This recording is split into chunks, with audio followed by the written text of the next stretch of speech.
Sir अगर हम अपने पेरेंट्स से या किसी से भी बात करते हैं ना, या वो हमें बताते हैं स्पिरिचुअलिटी के बारे में या रिलीजन के बारे में, तो वो बिल्कुल इससे उल्टा बोलते हैं सर। वो कहते हैं क्वेश्चन नहीं करना और फेथ करना है, वो स्टार्टिंग है स्पिरिचुअलिटी की। और यहाँ पे हम क्वेश्चन कर रहे हैं। तो अब आपकी चॉइस है, आप क्या मानते हो? मैं तो सर क्वेश्चनिंग में ही बिलीव करता तो हूँ। आप क्वेश्चनिंग करो। बिल्कुल सर। पेरेंट्स अपने स्टैंड पॉइंट से बिल्कुल ठीक है, जो उनको ठीक लग रहा है वो कर रहे हैं। डिपेंड करता है कि उनको क्या चाहिए और आपको क्या चाहिए। देखो, उनको क्या चाहिए, उनको एक ऐसी लाइफ चाहिए जहां पर कि मन शांत रहे। तो विश्वास क्या करता है, फेथ क्या करता है? आपको एक सेंस ऑफ सिक्योरिटी देता है, which is actually false, but वहां पर सेंस ऑफ सिक्योरिटी तो है ही। प्लस आपको एक सेंस ऑफ कम्युनिटी देता है, आपको एक कम्युनिटी का पार्ट बना देता है। क्योंकि अगर आप वही मान रहे हो जो आसपास वाले सारे लोग मान रहे हैं, तो आप उनके दोस्त हो। जैसे उनके फेथ को, उनके बिलीफ को क्वेश्चन करते हो, आप उनके दुश्मन हो। तो that gives you a lot of rewards, that makes your life comfortable, better, आसान करता है वो लाइफ को। अगर अपनी लाइफ को बेटर बनाना है तो faith is a very good option, not a bad option. और वो अच्छा है, इसीलिए इतना पॉपुलर है। इंडिया में जितनी भी इंडस्ट्रीज हैं, उसमें सबसे बड़ी इंडस्ट्री कौन सी है?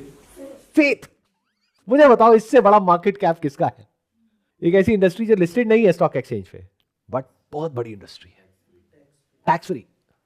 It's a huge industry. अलग अलग तरह के फेथ हैं, अलग अलग तरह के मत हैं, अलग अलग तरह के लोग हैं। कोई उसको रिलीजन बोलता है, कोई स्पिरिचुअलिटी बोलता है, उसमें भी सब डिविजन्स हैं, आगे आगे आगे आगे जाते चले जाओ, एंडलेस लूप है। बट बहुत बड़ी इंडस्ट्री है। क्यों?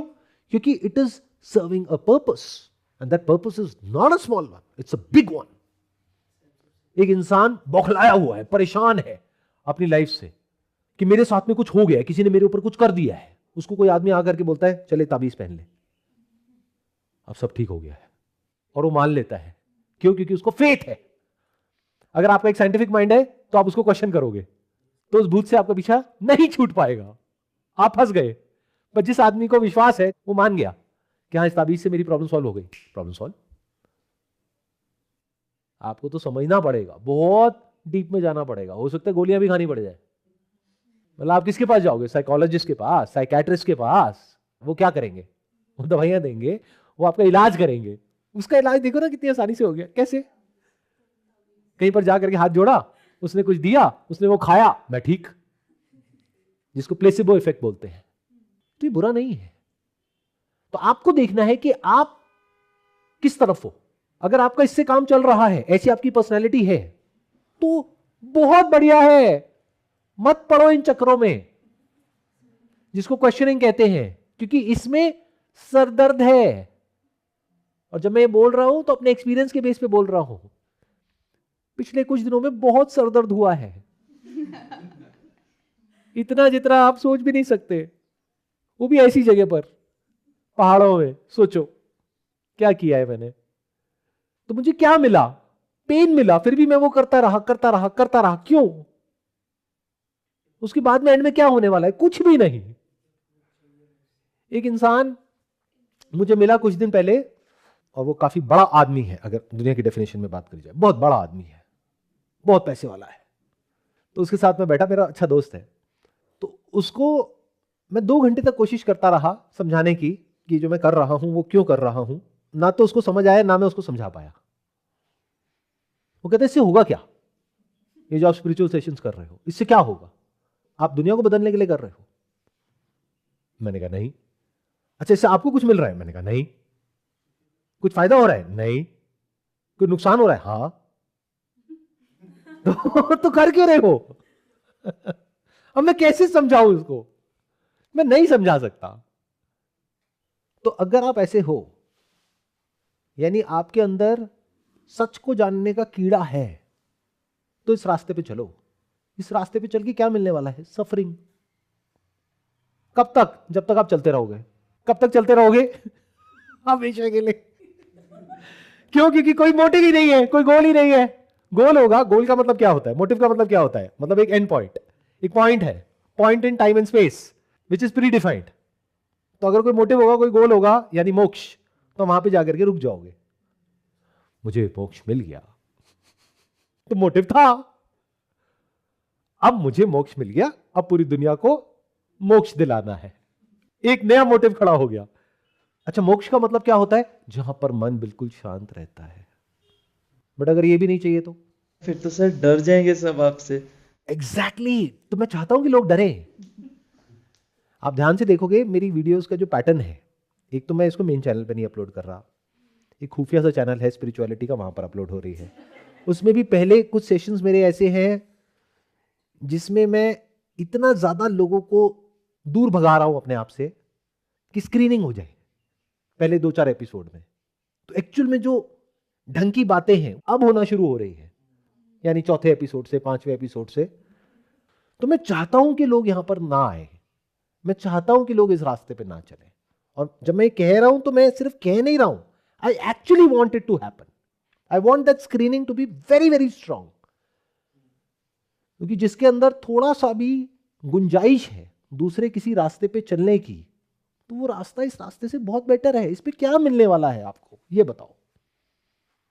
Endless walking, endless struggle, endless seeking. There is no seeker, there is just seeking. कहीं कोई एंड है ही नहीं। क्यों? क्योंकि कोई मोटिव नहीं है, कोई डिजायर नहीं है, कोई गोल नहीं है, कोई फियर नहीं है। प्लेजर थोड़ा बहुत बीच में मिल भी जाता है तो उसको हम पकड़ते नहीं है। पेन आ जाता है तो वो छूटता नहीं है। सुना मैंने क्या बोल दिया? बहुत बड़ी बात बोली है।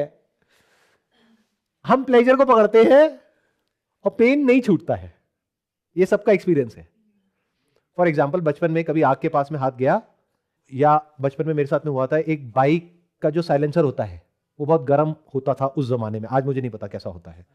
तो वहां पे पैर लग गया था तो वो जल गया था। तो उसके बाद में उस साइलेंसर के पास पैर जाता ही नहीं था, बच बच करके मैं चलता था कि फिर से ना जल जाए। तो क्या हुआ? पेन की मेमोरी हमेशा के लिए स्टोर हो गई।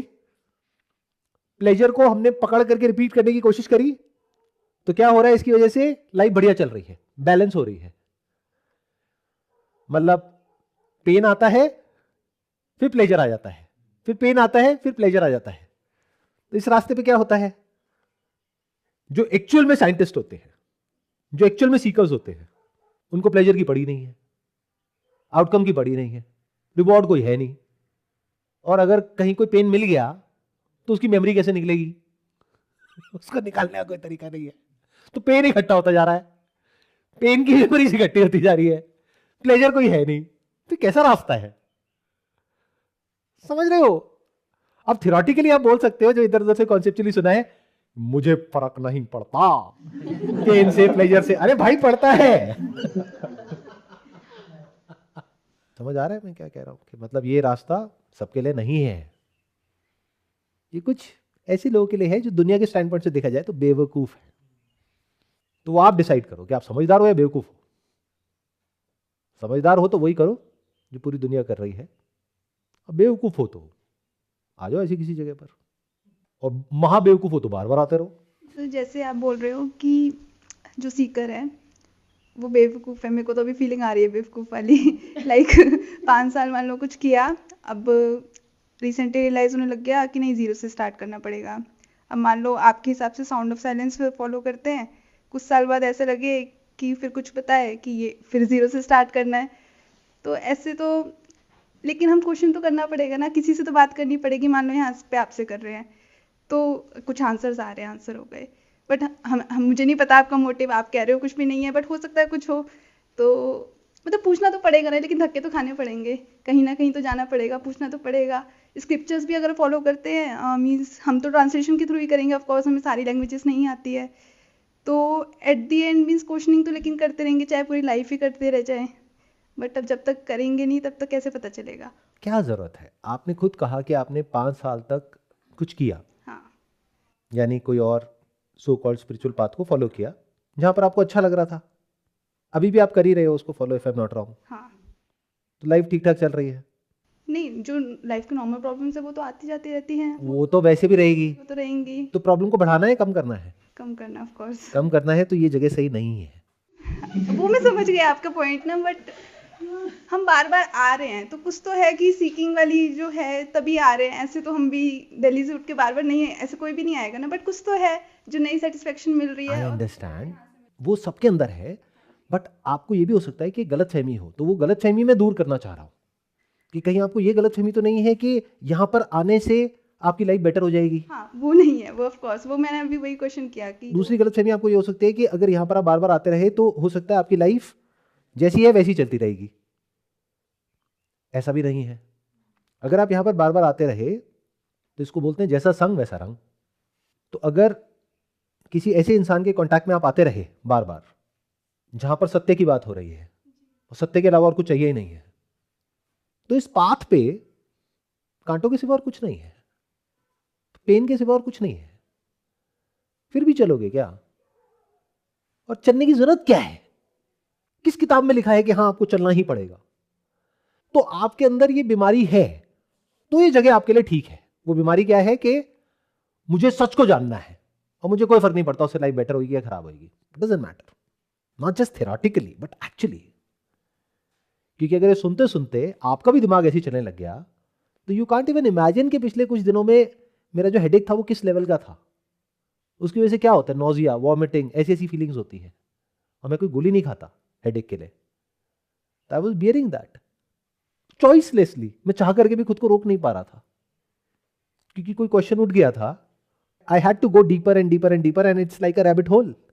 एग्जैक्टली वही फीलिंग जो है ना, क्वेश्चन उठ जाता है, देन आप रोक नहीं सकते खुद को ना, क्योंकि हो सकता है आप 2-4 दिन मीन्स भूल जाओगे, बट मैंने हमेशा नोटिस किया कि वो चीज़ नहीं जाती दिमाग से ना, कुछ होगा फिर दोबारा से वो क्वेश्चन अराइज हो ही जाता है। तो आपके माइंड में क्वेश्चन क्या है, आप मुझे ये बताओ कि लाइफ को कैसे बेटर करना है?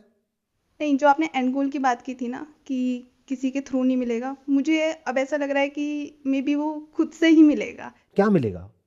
कुछ नहीं मिलेगा, सब चला जाएगा। मे बी चला ही जाएगा, एट द एंड चला ही जाएगा। मैं हर तरह की आप लोगों की जो गलतफहमी है उसको दूर कर रहा हूं और आप लोगों को मजाक लग रहा है, आप लोगों को ये लग रहा है कि मैं शायद मजाक कर रहा हूं। मैं मजाक नहीं कर रहा हूं, मैं एक्चुअल में कह रहा हूं अभी आपको जो मिला हुआ है वो कम नहीं है, बहुत कुछ मिला हुआ है, वो सब चला जाएगा। एक जो ऐसा साइंटिस्ट होता है जो किसी और के लिए काम करता है उसको बहुत कुछ मिला हुआ है, सब कुछ मिला हुआ है जो भी इस दुनिया की नजर में मिलने लायक है। Name, fame, money, success, prizes, ये वो सब कुछ मिला हुआ है। बट जो रियल साइंटिस्ट होता है उसको कुछ नहीं मिलता है, उसका सब कुछ चला जाता है, सब कुछ दांव पे लग जाता है। ध्यान से समझो इस पाथ पे चलने के बाद में क्या होने वाला है। अगर आपका बेसिक नेचर ही ऐसा बन गया, because it is kind of infectious, मतलब आप जैसे लोगों की कंपनी में रहते हो धीरे धीरे वैसे ही होने लग जाते हो। इसलिए आपने कभी नोट किया होगा कि जो पति पत्नी होते हैं जो अलग नहीं हुए हैं वो कुछ साल बाद एक जैसे हो जाते हैं, एक ही थाली के चट्टे बट्टे। एक चोर है तो दूसरा चोर नहीं मतलब एक जैसे से हो जाते हैं दोनों। एक बोरिंग है तो दूसरा भी बोरिंग हो गया, एक सबसे कटा हुआ है तो दूसरा भी कट गया। मतलब कहीं ना कहीं एक दूसरे की जो क्वालिटीज हैं या जो अच्छाइयां हैं बुराइयां हैं वो एक दूसरे के अंदर आ जाती है। क्यों? क्योंकि this is how this universe is. इसीलिए पहले के जमाने में सत्संग की इतनी इंपॉर्टेंस थी। तो एक है सत्संग वो जो ज्ञान के स्तर पे है, उसमें कोई डर नहीं है, करते रहो, अच्छी अच्छी बातें सुनते रहो, मन शांत हो जाएगा, बढ़िया है जी।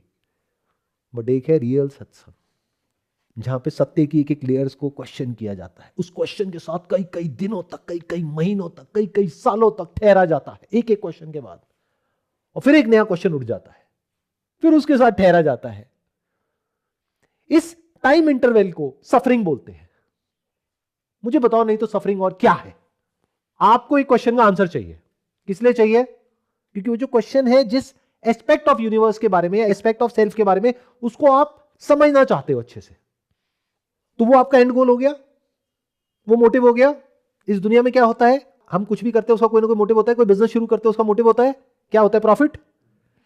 तो जब तक उस बिजनेस में प्रॉफिट नहीं होता है, इस टाइम इंटरवल को क्या कहोगे? सफरिंग।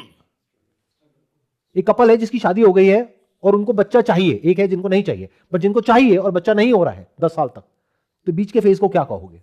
सफरिंग। तो एक क्वेश्चन उठ गया है, और वो क्वेश्चन ऐसे नहीं उठाया कि आया और गया, या फिर किसी ने भी कोई भी आंसर दे दिया, उसको फीड कर लिया, हाँ ठीक है हो गया ना। You want to understand it deeply, उसको पूरी तरह समझना है, हर तरह से समझना है, हर एंगल से समझना है। इन अदर वर्ड्स, ये जो वर्ड है स्पिरिचुअलिटी, स्पिरिचुअलिटी को स्पिरिचुअलिटी तक रख करके खुश नहीं हो जाना है, साइंस को स्पिरिचुअलिटी से जोड़ना है और साइंटिफिकली समझना है स्पिरिचुअलिटी को। इन अदर वर्ड्स, वो स्पिरिचुअलिटी जो साइंटिफिकली आज की डेट में उससे कनेक्ट नहीं हो रही है, उस सबको नेगेट कर देना है, ऐसी बुक्स को, ऐसे लोगों को, ऐसी बातों को और अपने ऐसे थॉट्स को। तो अब क्या स्टडी करना है? साइंस को स्टडी करना है, जो हो सकता है आपका बैकग्राउंड ही नहीं है, हो सकता है कॉमर्स बैकग्राउंड है। तो अब क्या बनना है? साइंटिस्ट बनना है। समझ रहे हो कितना बड़ा चैलेंज है? मतलब अननेसेसरी का एक पंगा ले लिया है आपने, जिसकी कोई जरूरत नहीं है। या तो होता इसके बाद में कुछ हो जाता, क्या होने वाला है? कुछ भी नहीं, क्योंकि आपका प्रोफेशन तो है नहीं। वैल्यू तो डिग्री की है, डिप्लोमा की है, यहां तो कोई डिग्री नहीं है, कोई डिप्लोमा नहीं है। तो साइंस पढ़ना क्यों है? फिजिक्स पढ़ना क्यों है? केमिस्ट्री पढ़ना क्यों है? बायोलॉजी पढ़ना क्यों है? Because it is linked to me. Sir आप भी कहते हो कि इस पाथ पे करने का कुछ नहीं होता, एंड जब हम एक्चुअल में समझ रहे होते हैं तो छोड़ने का ही होता है। और जितना भी स्क्रिप्चर्स के थ्रू जान रहे हैं, भागवत गीता या फिर किसी की भी बुक्स पढ़ रहे हैं, तो उसमें मैं के सच को जानना है और उसको उससे फ्री होना है। That is the end goal of life. तो जब आप इस चीज़ को समझ लेते हो तो आपके दिमाग में कुछ ऑक्यूपाई करने का भी नहीं होता, कुछ होल्ड करने का भी नहीं होता, सब कुछ छूटता जाता है। तो आई वॉन्ट टू नो कि आप अब कर क्या रहे हो, क्योंकि you have left everything and you are letting us do that. And अभी आप बोल रहे हो कि आप स्ट्रगल कर रहे हो, तो आप क्या कर रहे हो अब आप इस रास्ते पे, जब इस रास्ते पे कुछ करने का है ही नहीं। And when you don't do anything, then only you can be in that state और may be in sound of silence. It's a good question, but इसको ध्यान से समझना। There are different moving parts in this whole game of spirituality. एक है knowledge, when I am talking about knowledge, spiritual knowledge. एक है experience, when I am talking about experience, तो जो वो नॉलेज जिस तरफ इशारा कर रही है उस रियलिटी का एक्सपीरियंस, और जो रियल और अनरियल में फर्क है उसका एक्सपीरियंस और उसकी अंडरस्टैंडिंग। बट एक एस्पेक्ट और है, विच इज दिस यूनिवर्स, उसकी हमें क्या अंडरस्टैंडिंग है? When I am talking about universe, I am not talking about the superficial aspects of this universe, I am talking about the fundamental nature of this universe. और क्या वहां पर जो spirituality मुझे समझ आया है या जो मेरा एक्सपीरियंस है, क्या वो उससे अलाइंड है, या वहां पर कुछ अलग चल रहा है और यहां पर कुछ अलग चल रहा है?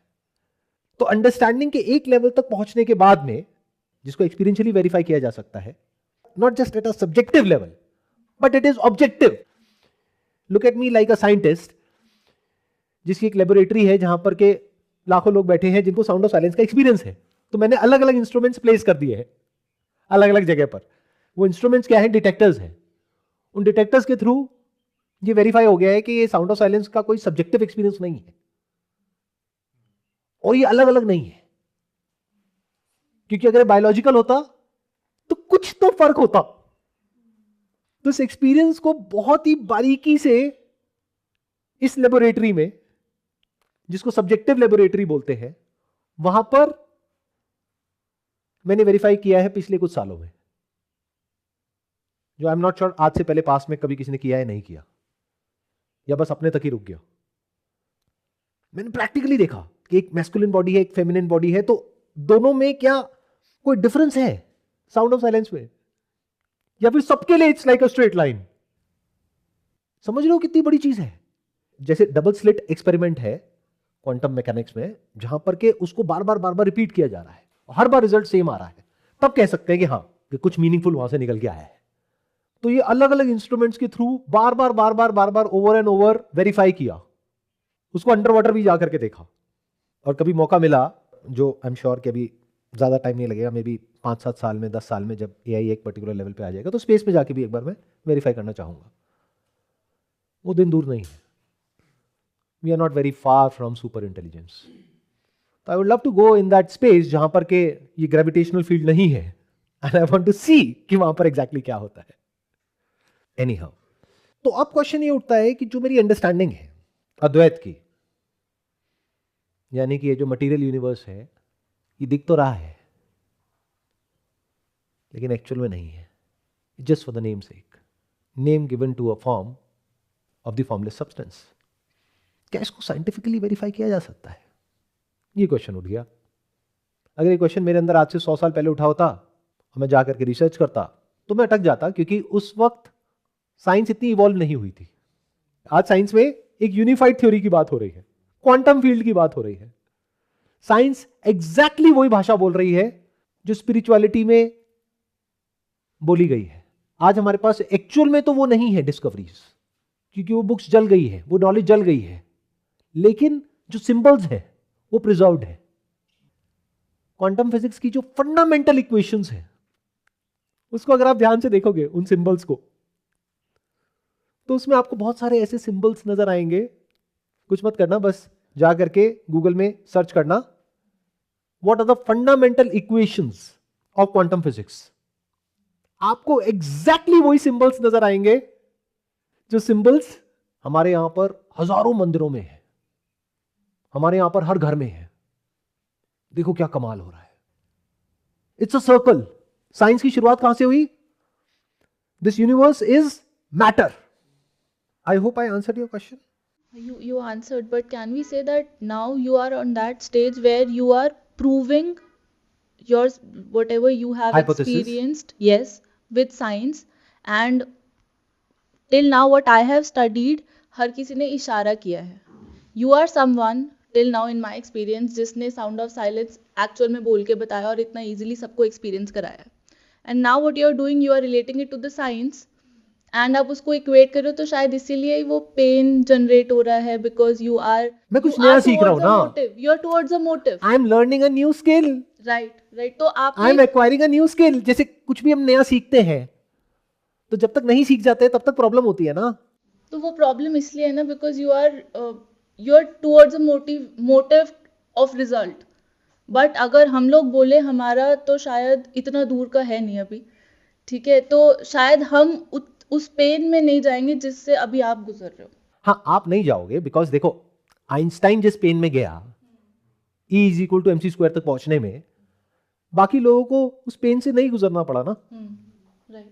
तो जो मैंने डिस्कवर किया पिछले कुछ महीनों में जब से इंक्वायरी चल रही है, तो वो मैं आपके साथ में शेयर करने वाला हूं. उसको आप जा करके मैथमेटिकली वेरीफाई कर लोगे तो आपको नहीं गुजरना पड़ेगा उस पेन से. You are right. But having said that, ये जो मैं अपनी अंडरस्टैंडिंग शेयर करने वाला हूं इसको हाइपोथेसिस कहेंगे. I not say that it's the ultimate reality, just a hypothesis. But आपके अंदर ये क्यूरियोसिटी आ जाए कि देखते हैं हाइपोथेसिस सही है या गलत है, क्योंकि ऐसे तो होता है. आप आराम से बैठे होते हो, इंस्टाग्राम पे टाइम पास कर रहे होते हो, एकदम से एक प्रोडक्ट की एड दिख जाती है, अब अंदर डिजायर पैदा हो जाता है. अभी तक नहीं था, अब इंपल्स उठती है, देखता हूं कितने का है, अच्छा सिर्फ 2 रह गया है स्टॉक में, खत्म होने वाला है, क्या करूं, लूं या ना लूं. समझ गए क्या हुआ? तो अब आपके लिए एक नई विंडो ओपन हो रही है, आपके लिए एक नया यूनिवर्स ओपन हो रहा है. क्यों? क्योंकि आप किसी ऐसे इंसान के कांटेक्ट में आ गए हो who is seeking but not a Sikar, seeking without a Sikar. Sikar is the motive, Sikar is past जिसके बेस पे फ्यूचर क्रिएट होता है. Seeking is present. Seeking bye its very nature means questioning anything and everything. Scientist क्या करते हैं? रुक जाते हैं. कोई इक्वेशन निकाल ली तो जैसे ही कोई इक्वेशन निकलती है वो खुद और बाकी सब उसको डिस्प्रूव करने में लग जाते हैं. जिसको डिस्प्रूव नहीं कर पाते हैं वो बचा रह जाता है. तो इन other words, real spirituality is about disproving everything that you have understood. Not proving. It's negating and questioning everything that you have understood. कब तक? एंड तक. फिर उसके आगे का काम कौन करेगा?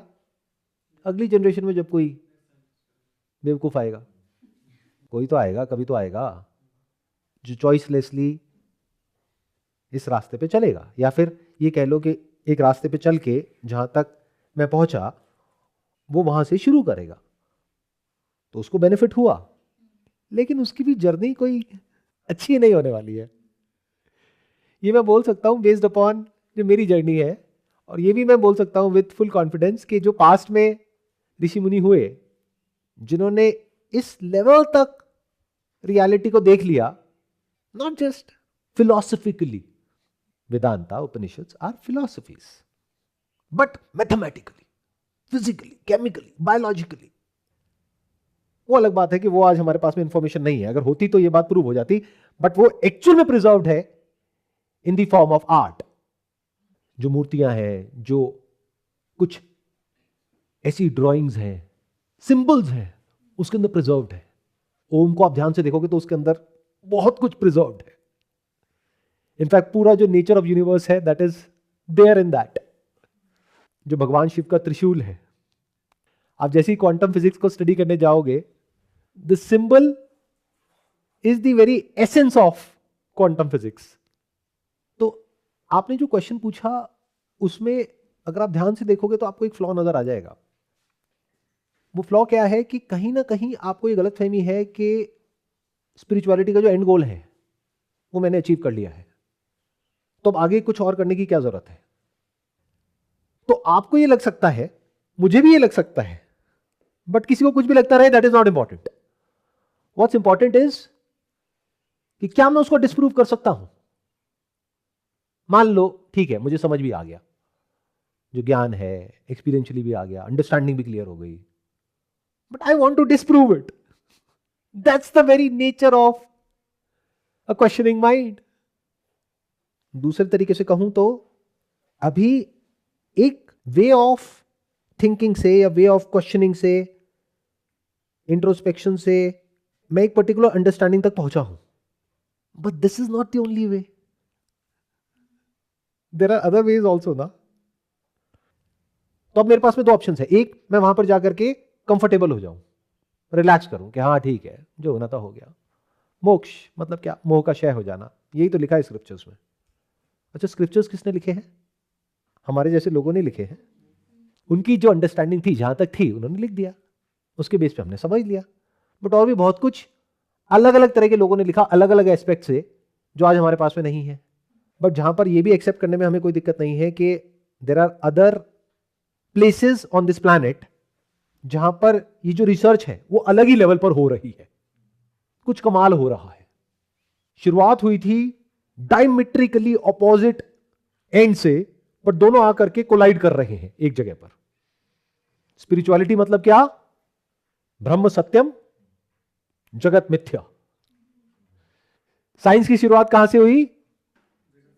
ब्राह्मण का तो कुछ आता पता है ही नहीं, तो जगत ही है जो भी है, in the realm of known. तो जगत को दो पार्ट में डिवाइड कर दिया, नोन और अननोन. तो अननोन से जो नोन में आता जा रहा है उसको स्टडी करते जा रहे हैं. वही रियलिटी है. पहले सबसे छोटा मैटर ये था, क्योंकि ये नोन में था, ये उस डिटेक्टर की रेंज में था. अब एक बेटर डिटेक्टर बन गया, अब ये स्मॉलेस्ट पार्टिकल है, अब ये है. पहले सेल है, फिर मॉलिक्यूल है, फिर एटम है, अब सब एटॉमिक है, अब क्वार्क्स है. अच्छा, लाइट के केस में फोटॉन है.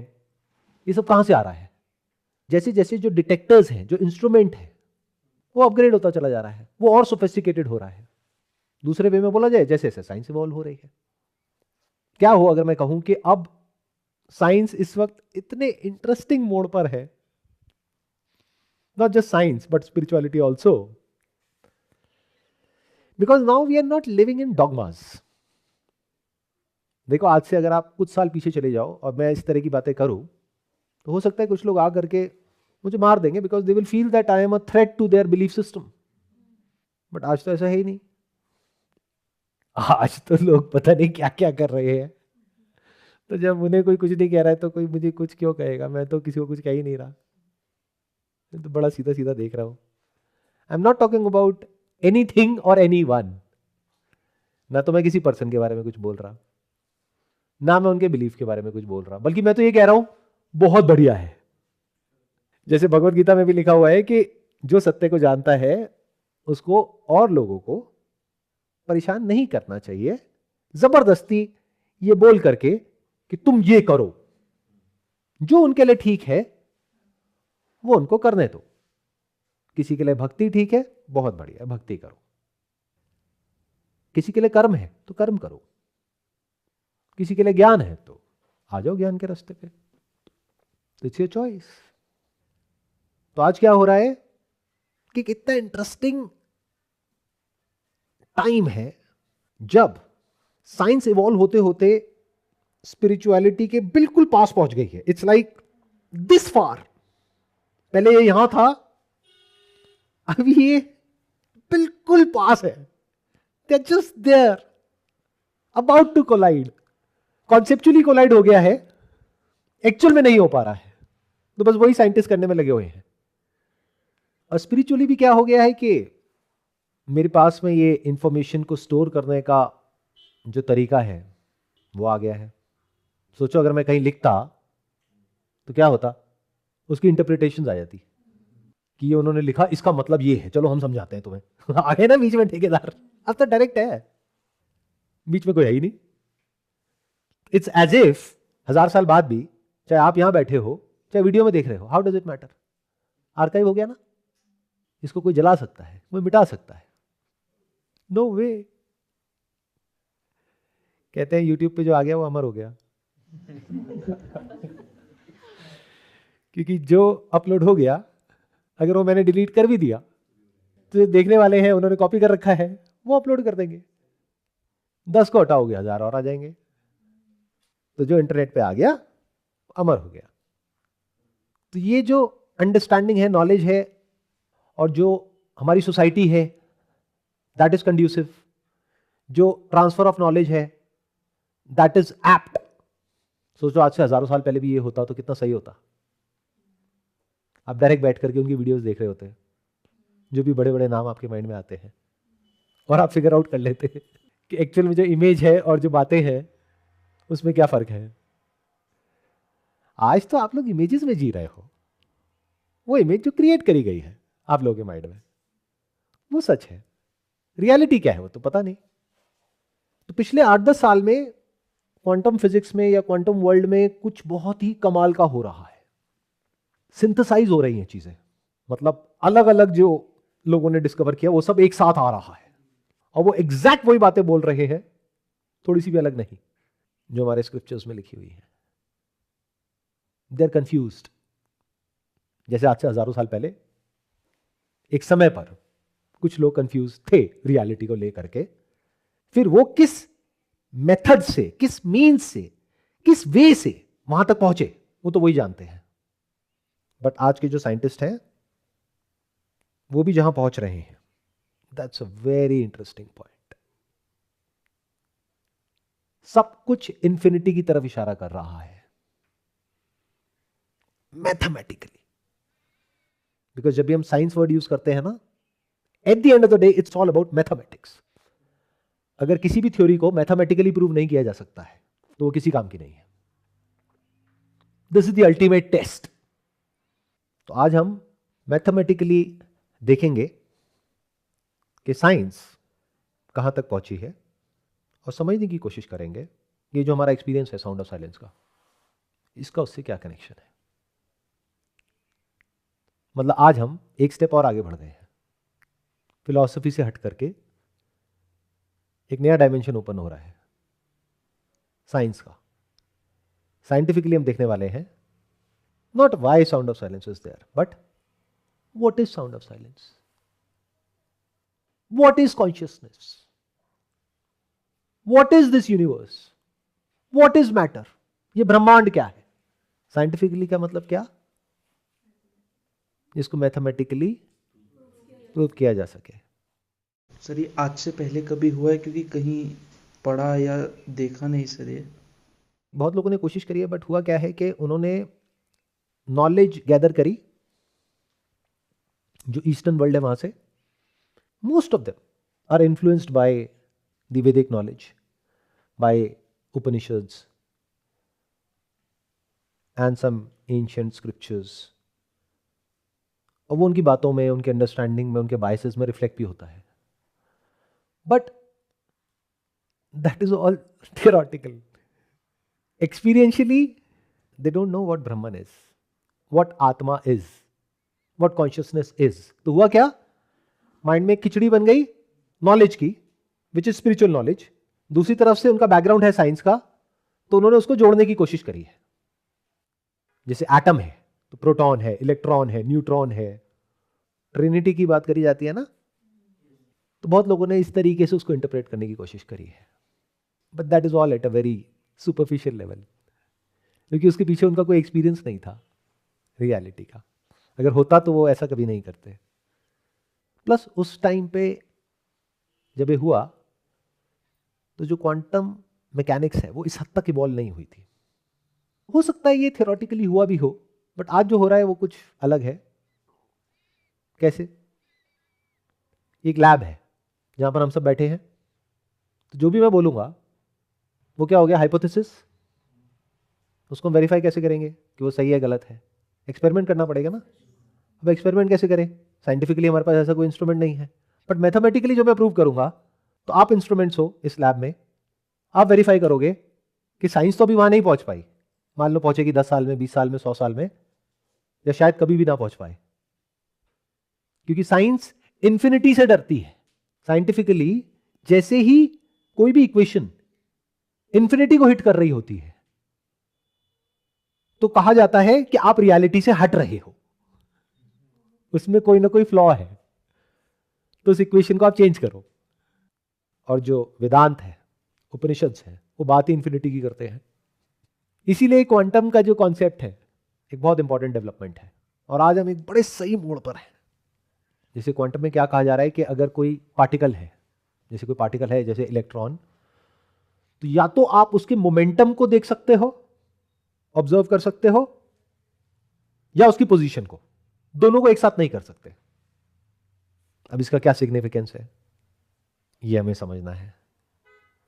तो अब ये समझने से पहले कि मेरा हाइपोथेसिस क्या है, पहले ये समझते हैं कि स्पिरिचुअलिटी और साइंस एक टाइम पे पोल्स अपार्ट थे, डायमेट्रिकली अपोजिट थे। एक तरफ सब्जेक्ट की बात होती थी, एक तरफ ऑब्जेक्ट की बात होती थी। अब किस तरीके से दोनों ऑलमोस्ट कोलाइड होने वाले हैं, और दोनों एक ही तरह की भाषा बोल रहे हैं, एक ही तरह की लैंग्वेज बोल रहे हैं। तो स्पिरिचुअलिटी का मतलब क्या? आध्यात्म। मतलब स्पिरिचुअलिटी का मतलब क्या? स्पिरिट, यानी मैं, consciousness, subject, that is spirituality. But अगर आप वेदांत की बात ना करो, उपनिषद की बात ना करो, वेदों की बात करो, तो वेद मीन्स नॉलेज।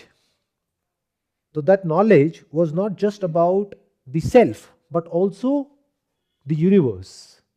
तभी तो अद्वैत तक पहुंचेंगे ना। तो उसमें भूगोल भी था, उसमें फिजिक्स भी थी, केमिस्ट्री भी था, सब कुछ था। बट अब हमारे पास में उसका कोई एज सच प्रूफ नहीं है, बट कुछ सिंबल्स हैं और है जिससे हम ये आइडिया लगा सकते हैं कि वो लोग भी वो देख रहे थे जो आज यूनिवर्स के बारे में कहा जा रहा है साइंटिस्ट के द्वारा।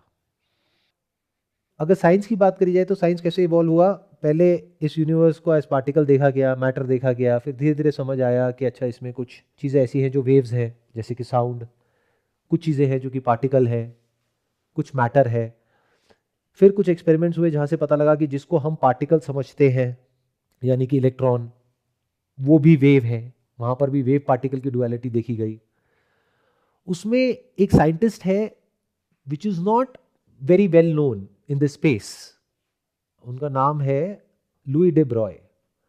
उनके बारे में मैंने पढ़ा और थोड़ा समझने की कोशिश करी। तो एक फंडामेंटल प्रिंसिपल है क्वांटम मैकेनिक्स का जिसमें उनका बहुत बड़ा रोल रहा। He is a Nobel laureate.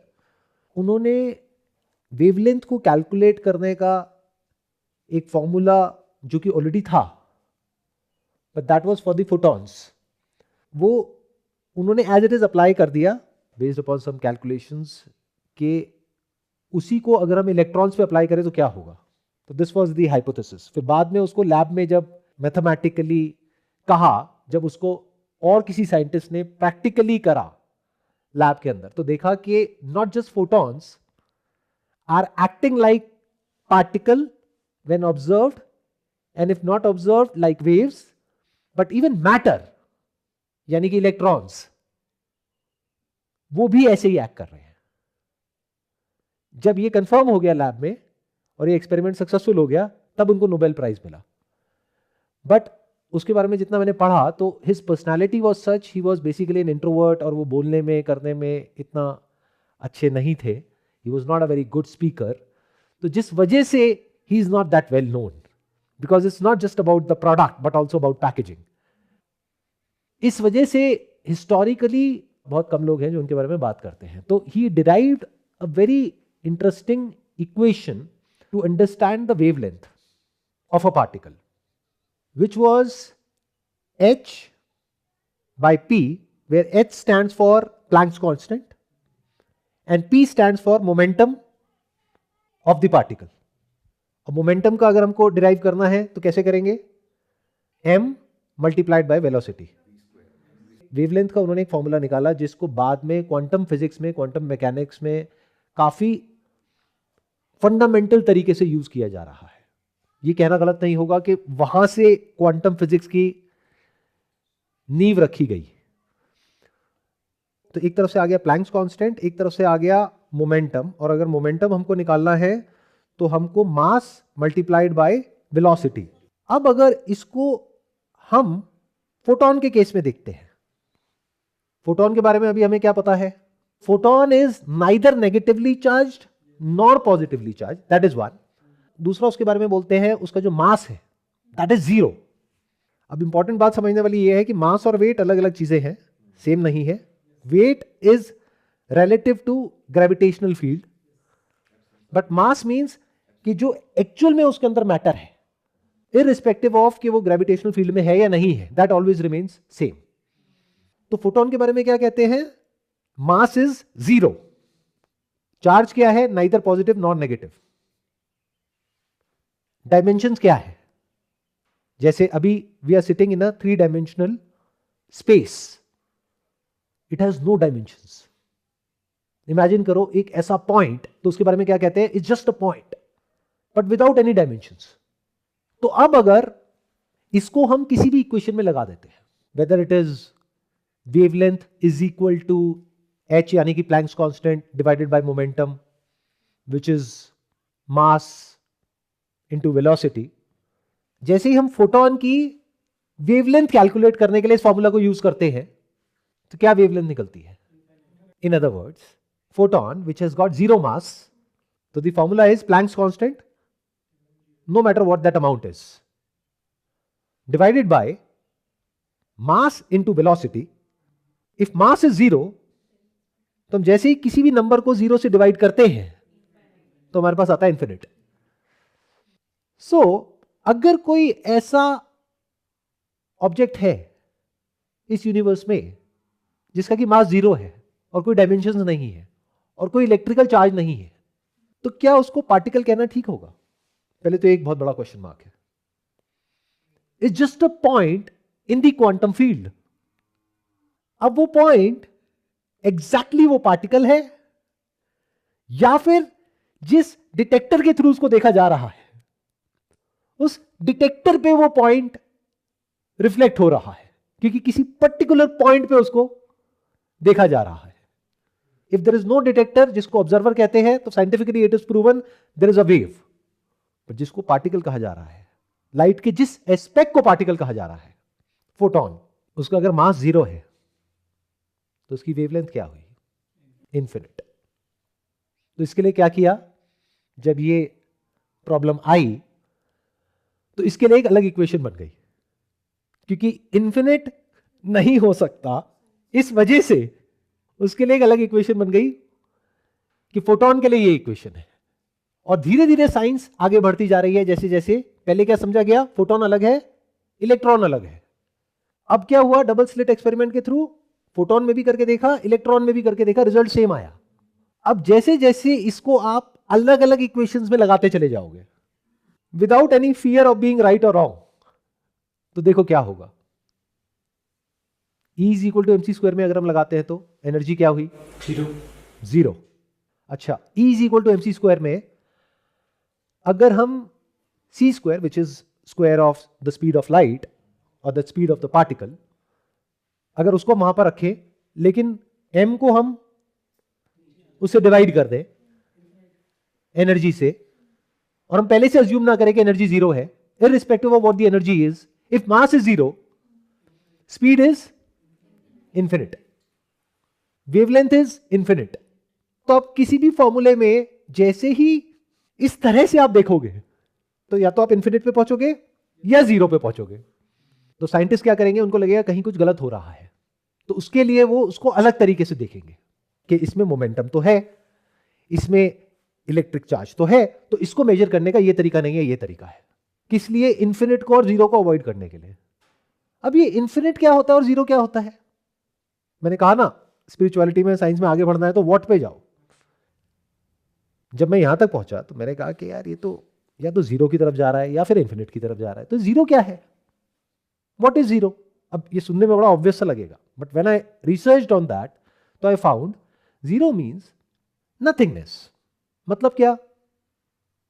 कि अभी ऐसा कोई इंस्ट्रूमेंट नहीं है जो उसको डिटेक्ट कर सके, उसको कहेंगे जीरो, या जहां पर कुछ नहीं है उसको कहेंगे जीरो। दोनों में बड़ा फर्क है। क्या है जीरो?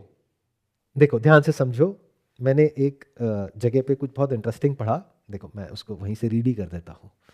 मैंने स्टडी किया कि what is zero and what is infinity, और इन दोनों का आपस में क्या कोरिलेशन है।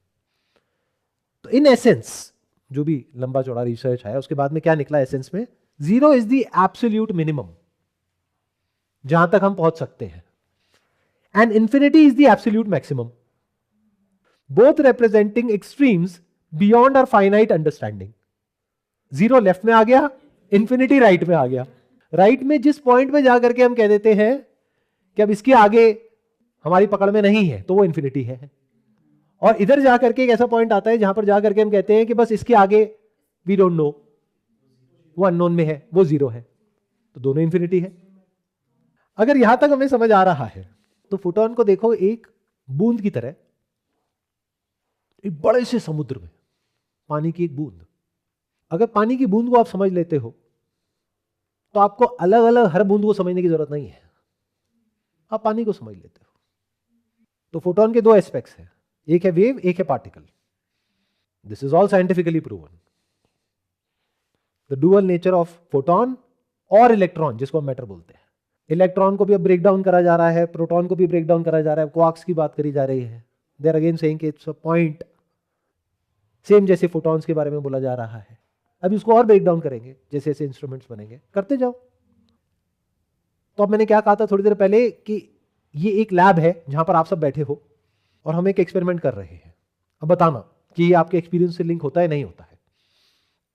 चाहे फ्रीक्वेंसी कुछ भी हो, वेवलेंथ कुछ भी हो, किसी भी वाइब्रेशन की, at the end of the day everything is a vibration.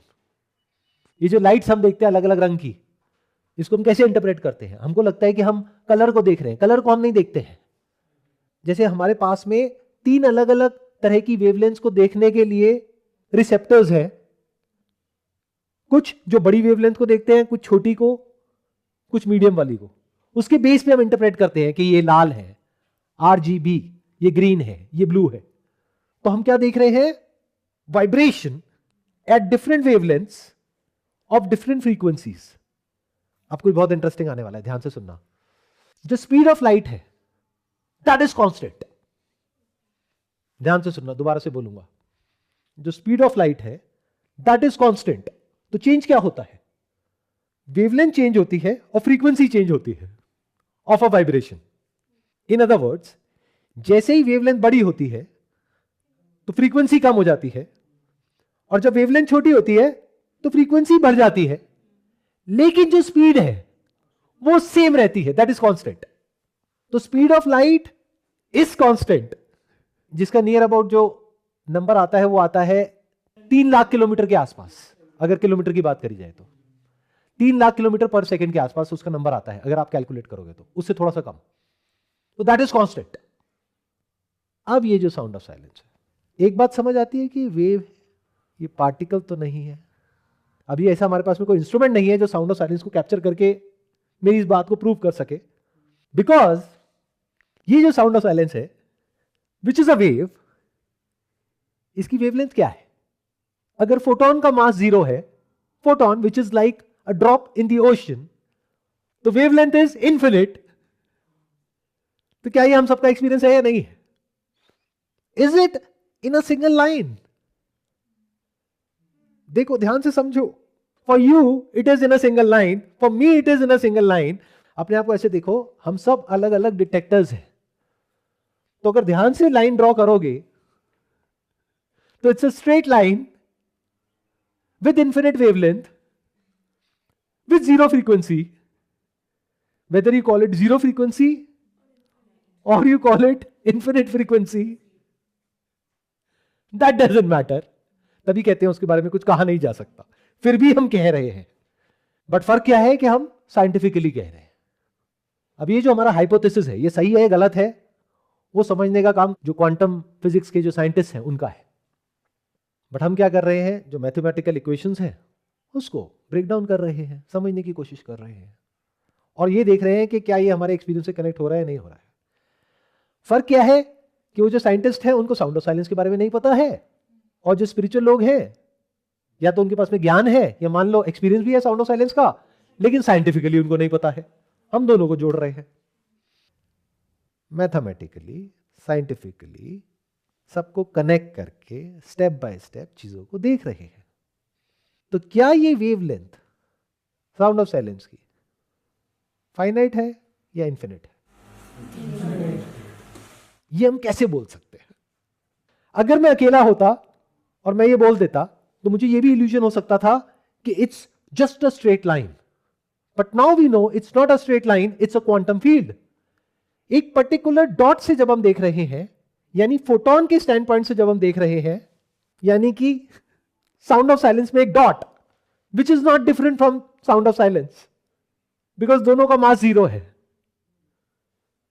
दोनों की कोई डायमेंशंस नहीं है, इसीलिए उसमें इन्फिनिट पॉसिबिलिटीज है, इन्फिनिट यूनिवर्सेस के एग्जिस्ट करने की. Back to our experience, it's a straight line for you, for you, for you, for you, from the stand point of a dot, centre जहां पर अभी आप बैठे हो. बट आपको क्या लग रहा है? ये मेरा सेंटर है. But it's like centre everywhere, circumference nowhere. अगर इस रूम को अभी हम पूरी तरीके से भर दें तो क्या होगा? हर जगह पे एक एक लाइन आप खींचते चले जाओ, तो जहां पे डॉट होगा, यानी जिस पॉइंट पे ऑब्जर्व करोगे वहीं पे ऐसा लगेगा कि एक स्ट्रेट लाइन है. यहां तक क्लियर है? तो ये जो क्वांटम फील्ड है साउंड ऑफ साइलेंस, ये कैसी है? एक वेव है जो पार्टिकल के जैसी लगती है, जैसे ही उसमें कोई फ्लक्चुएशन होती है.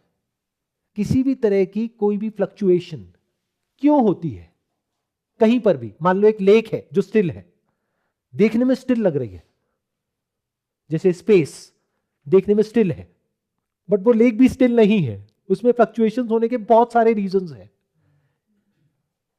One could be heat, second could be mixing of some components like salt. तो थोड़ा सा भी कुछ वेरिएशन आया किसी भी तरह का, प्रेजेंस ऑफ आइस या फिर उसके आसपास में कहीं पर विंड है, तो लेक जो देखने में स्टिल लगती है वो कभी भी स्टिल नहीं होती है. It's always moving even in a still lake. तो सिमिलरली ये जो साउंड ऑफ साइलेंस है, इसको अगर हम ध्यान से देखेंगे तो एक बात यहां तक जो हमारे एक्सपीरियंस के बेस पर हम कह सकते हैं, जो एंशिएंट स्क्रिप्चर्स कह रहे हैं, जो उपनिषद्स में कहा जा रहा है, पूर्ण से पूर्ण की उत्पत्ति होती है और पूर्ण पूर्ण में लीन हो जाता है और एंड में पूर्ण ही बचा रह जाता है. तो बूंद भी पूर्ण है और समुद्र भी पूर्ण है. पूर्ण का दूसरा मतलब हो सकता है इन्फिनिट. सर, इसमें जो आपने बोला कि स्पीड की जो लाइट की स्पीड है वो कांस्टेंट है, उस पॉइंट का इस कॉन्टेक्स्ट में क्या रेलेवेंस हुआ साउंड ऑफ साइलेंस के रिलेशन? इस कॉन्टेक्स्ट में ये रेलेवेंस हुआ कि जो साउंड ऑफ साइलेंस है, अगर तो वो कोई वाइब्रेशन होती या अलग अलग वाइब्रेशंस होती जिसको हम परसीव कर रहे होते, तो वो साउंड्स अलग अलग होती.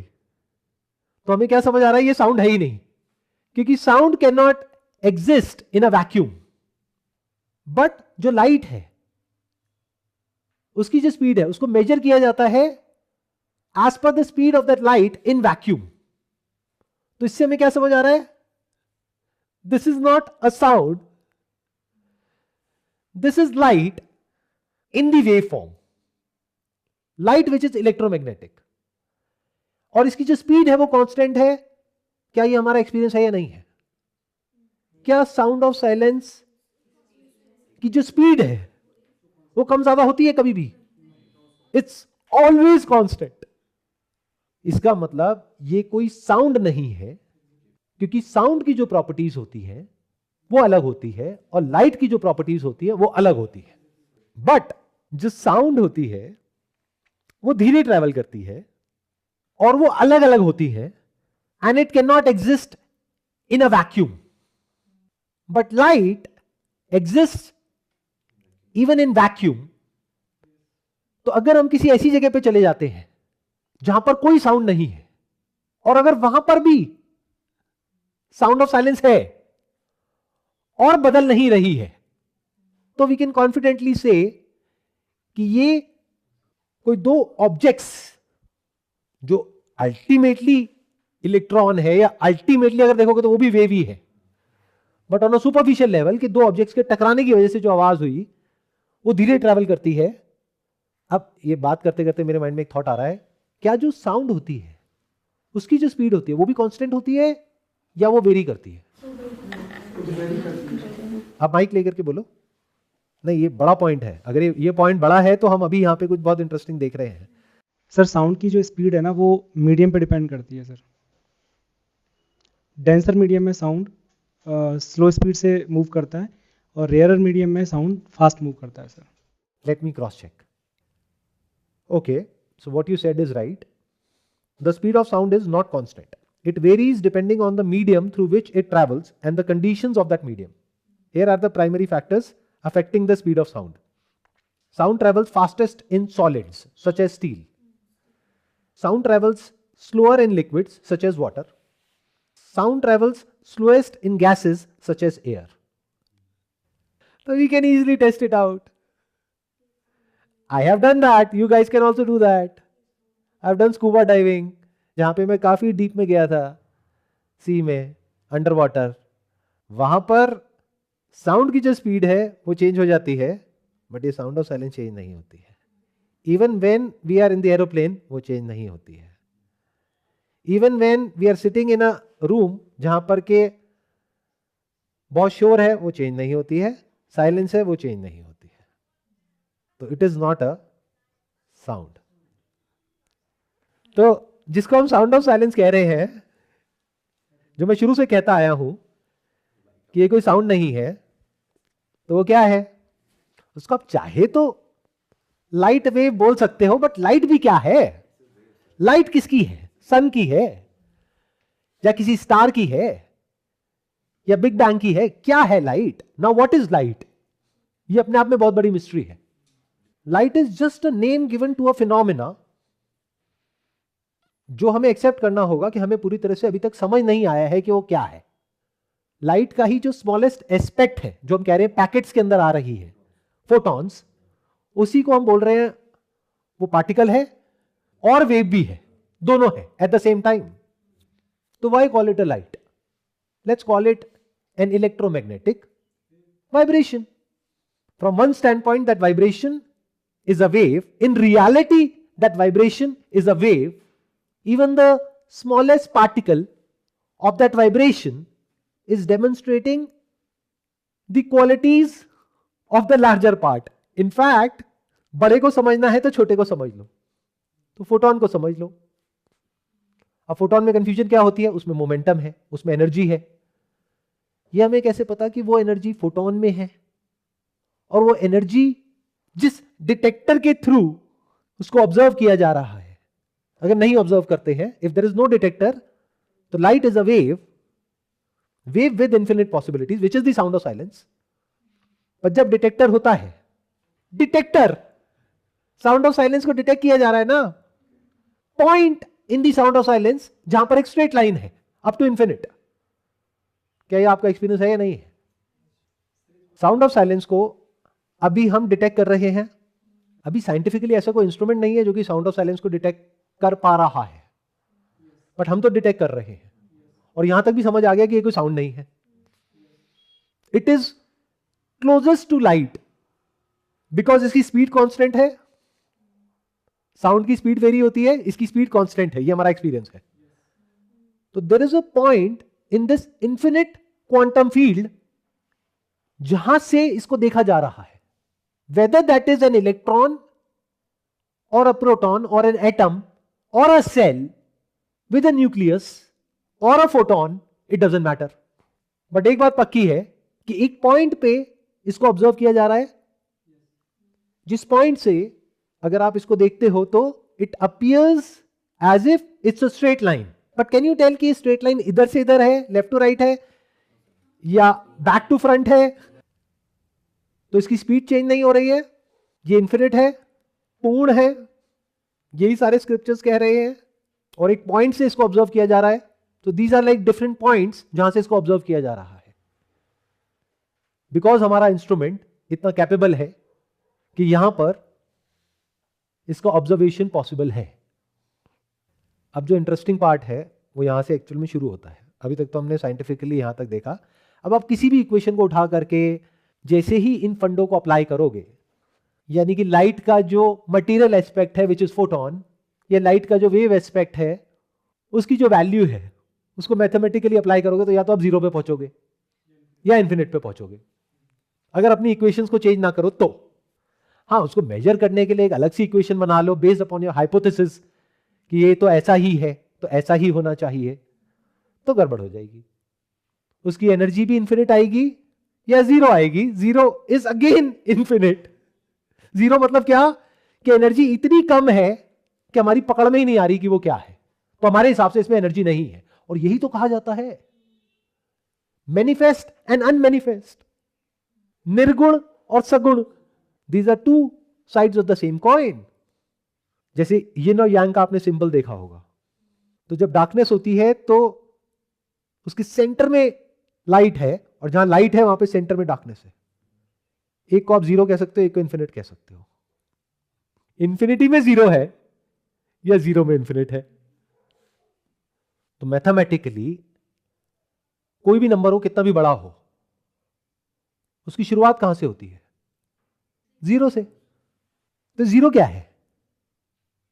जीरो को अगर फॉर्म वाइज, अगर शून्य को आप फॉर्म वाइज देखोगे, अंडा है तो ब्रह्मांड नहीं कहा गया है, ब्रह्मांड. तो in sound of silence energy is zero, wavelength is infinite, frequency is zero. Mathematically अगर आप कैलकुलेट करोगे तो, क्योंकि जब वेवलेंथ इंफिनिट हो गई तो फ्रीक्वेंसी की बात कहां से आई? फ्रीक्वेंसी जीरो हो गई. तो अगर आप मैथमेटिकली देखते हो, साइंटिफिकली देखते हो, आप चाहे कुछ भी करते चले जाओ, जैसे ही आपको यह समझ आता है कि वेवलेंथ इंफिनिट है, आपकी सारी इक्वेशंस या तो इंफिनिटी पे जाकर के खत्म होगी या जीरो पे जाकर के खत्म होगी. तो जीरो को हम बोल सकते हैं the point of observation in the quantum field in the sound of silence, which is not different from the sound of silence. Like a drop in the ocean is not different from the ocean. So it has to exhibit the qualities of the whole. ये मैं नहीं बोल रहा हूं, scientifically हम धीरे धीरे धीरे धीरे यहीं तक पहुंच रहे हैं. सर बीच में लाइन का आया था कि मतलब उसको मैं इमेजिन नहीं कर पा रही. मतलब जैसे एक स्पेस को, जैसे एक ओशन हो गया, एक स्पेस हो गया, बट वो लाइन में को समझ नहीं आ रहा उसका क्या है. देखो ध्यान से समझना, जो भी आप इमेजिन कर रहे हो, जैसे भी कर रहे हो, बेस्ड अपॉन जो ऑलरेडी आपको एक्सपीरियंस है उसके बेस पे कर रहे हो. Although I'm using these terms as an example, ocean, but ocean is three-dimensional. I'm talking about a reality जिसमें कोई डायमेंशन नहीं है. इमेजिन करके दिखाओ एक ऐसा पॉइंट जिसमें कोई डायमेंशन नहीं है, जिसमें कोई इलेक्ट्रिक चार्ज नहीं है, जिसमें कोई मास नहीं है, यानी कोई मैटर नहीं है, यानी खाली है. तो although we are using the word line, अब इस लाइन का क्या सिग्निफिकेंस है ये भी समझो. जिस पॉइंट से आप ऑब्जर्व करते हो वहीं एक लाइन खींच सकते हो. तो क्या ये कहना गलत नहीं होगा कि वो जो पॉइंट ऑफ ऑब्जर्वेशन है that is a complete universe in itself. और अगर उसके अंदर मेमोरी भी आ जाए तो, और अगर उस लाइन पर इंफिनिट फ्लक्चुएशंस हो तो उसके बीच में जो स्पेस है, एक फ्लक्चुएशन के बीच में और दूसरे फ्लक्चुएशन के बीच में, उसके बीच में जो टाइम लगने वाला है ट्रैवल करने के लिए, इसको हम टाइम बोल रहे हैं, जबकि हो सब कुछ एक ही टाइम पे रहा है. तो this space time is a concept. It's like डमरू, अगर ध्यान से देखोगे तो ऊपर एक ट्रायंगल, नीचे एक ट्रायंगल। एक इन्फिनिट फील्ड है जहां पर कुछ फ्लक्चुएशंस है, उसको फ्लक्चुएशंस कह सकते हो, उसको एक्साइटमेंट कह सकते हो, ड्यू टू हीट और due to any other factor, या फिर उसको वेव्स कह सकते हो ऑफ अलग अलग फ्रीक्वेंसीज, ऑफ अलग अलग वेवलेंथ्स, लेकिन जो स्पीड है वो सबकी सेम है। ये इंटरेस्टिंग पॉइंट है समझने वाला। तो अब उस पॉइंट से जब हम बाहर की तरफ देखते हैं, इसको देखो एक ऐसी फील्ड, अब मैं जब ऐसे ऐसे कर रहा हूं तब भी एक 2 डायमेंशनल स्ट्रक्चर क्रिएट हो रहा है, ऐसे कर रहा हूं तो 3 डायमेंशनल हो रहा है, but imagine a structure without any dimensions. Infinity का जो साइन होता है उसके बिल्कुल सेंटर में आ जाओ, उस पॉइंट पे आ जाओ, उसको आप फोटोन बोल सकते हो। इसको इमेजिन करना इज इम्पॉसिबल, क्योंकि ऐसा कुछ कभी हमने देखा ही नहीं है। We are aware of 2 dimensional, we are aware of 3 dimensional, but what is the reality without any dimension? देखो, अब यहां तक तो हमने अभी बात करी इन्फिनिटी की, कि कैसे साइंस आज नहीं तो कल क्वांटम वर्ल्ड में जा करके इस कंक्लूजन तक पहुंचेगी जो हजारों साल से वेदों में और उपनिषद्स में सब जगह कहा जा रहा है। Zero and infinity are 2 sides of the same coin. It's a big statement which I'm making right now. जहां जीरो है वहां अनमैनिफेस्ट में इंफिनिटी पड़ी हुई है, यानी जहां कुछ नहीं है। और अभी एक और example which is amazing, this concept of zero. इसका मतलब क्या है? कुछ नहीं है। क्या ऐसा कोई टाइम है, ऐसी कोई जगह है जहां पर कुछ नहीं होता है? For you, for these detectors in this particular laboratory, yes, in other laboratories is possible, कि जहां पर वो देखेंगे और देख करके कहेंगे यहां पर कुछ नहीं है। आप बताओ, आपके एक्सपीरियंस में, is there ever a point, even a point for that matter, कहीं मिल जाए तो मुझे बताना, जहां पर जीरो हो, यानी कि साइलेंस हो। So the concept of zero is ruled out for you guys. There is no zero, there is no nothingness. There is always something, and that something is infinite. So यहां पर भी द्वैत खत्म हो गया। द्वैत था ना, एक जीरो एक इंफिनिट। हम क्या बोल रहे थे? इंफिनिटी में जीरो है अनमैनिफेस्ट वे में, और जीरो में इंफिनिट है। इसको भी हटा दो, मुझे बताओ जीरो है कहां? जीरो मतलब अननोन, जीरो मतलब जहां कुछ नहीं है, emptiness, void, silence, absence of vibration, absence of a wave और a particle. Does it exist? अगर एक के लिए है भी, यानी एक पॉइंट पे है, तो बाकी के जो इंस्ट्रूमेंट्स है वो आकर के उसको गलत प्रूव कर देंगे। Because if you go in deep sleep, there are other points sitting here who are awake who will say it's still there. So that point has got resolved in its source. Photon, जो कि actual में wave ही है, क्योंकि उसको observe नहीं किया जा रहा है। ऑब्जर्व क्यों नहीं किया जा रहा है? क्योंकि कोई डिजायर नहीं है, कोई क्रेविंग नहीं है, कोई अवर्जन नहीं है, उसको गहरी नींद बोलते हैं। कोई सपना नहीं है, क्योंकि सपने का ग्राउंड क्या है? वेकिंग और ड्रीमिंग दोनों का जो ग्राउंड है, that is desire and fear. When there is no desire, no fear, जैसे ही आप ऐसी स्टेट में पहुंचते हो, यानी जब तक डिजायर होता है कि मुझे नींद आ जाए, नींद नहीं आती है, या कोई टेंशन होती है तो नींद नहीं आती है, कुछ अच्छा होता है तो नींद नहीं आती है, कुछ बुरा होता है तो नींद नहीं आती है। ये हम सबका एक्सपीरियंस है। जैसे ही we get tired, tired of what? Of अच्छा या बुरा। भाड़ में जाए, नींद आती है आए, ना आती है ना आए, तो क्या गया? थॉट गया ना। थॉट जिसका कि ग्राउंड है desire. And what if I say photon is nothing but a thought? इससे छोटा क्या होगा? इससे सटल क्या होगा? थॉट मेमोरी का वो पिक्सल। अब जब मैं ये बोल रहा हूं तो ध्यान से समझ लेना, इसको इंटरपोलेट मत कर देना। Thought in it's macro form is basically a bundle of memories put together, but जब उसको हम ब्रेक डाउन करते हैं, उसको तोड़ते हैं तोड़ते हैं तोड़ते हैं और नीचे आते हैं और नीचे आते हैं, तो at the end of the day वो क्या है? एक पिक्सल है, एक डॉट है, thought in it's smallest form which is not different from consciousness, it resolves back in consciousness. इसको ऐसे देखो, एक क्वांटम फील्ड है, अगेन मैं हाथों से इशारा कर रहा हूं बट उसको एज इट इज मत लेना क्योंकि it does not have any dimensions. तो एक ऐसी फील्ड है जिसको हम इमेजिन नहीं कर सकते, जिसके बारे में हम सोच नहीं सकते, और क्योंकि हम उसके बारे में इमेजिन नहीं कर सकते, सोच नहीं सकते, तो हम बोल भी नहीं सकते। इसीलिए लोगों ने कहा कि उसके बारे में कुछ कहा नहीं जा सकता, बट समझ तो सकते हैं, और अगर ध्यान से समझ गए तो समझा भी सकते हैं। वो अभी कोशिश चल रही है समझने की और समझाने की। तो साउंड ऑफ साइलेंस को ऐसे देखो जिसमें इन्फिनिट फ्लक्चुएशंस हो रही है, because this field is infinite with infinite wavelength, so the concept of time and space does not exist. It exists only in relation to the vibrations in that field, but उस field में space और time कहां है? Can you see that?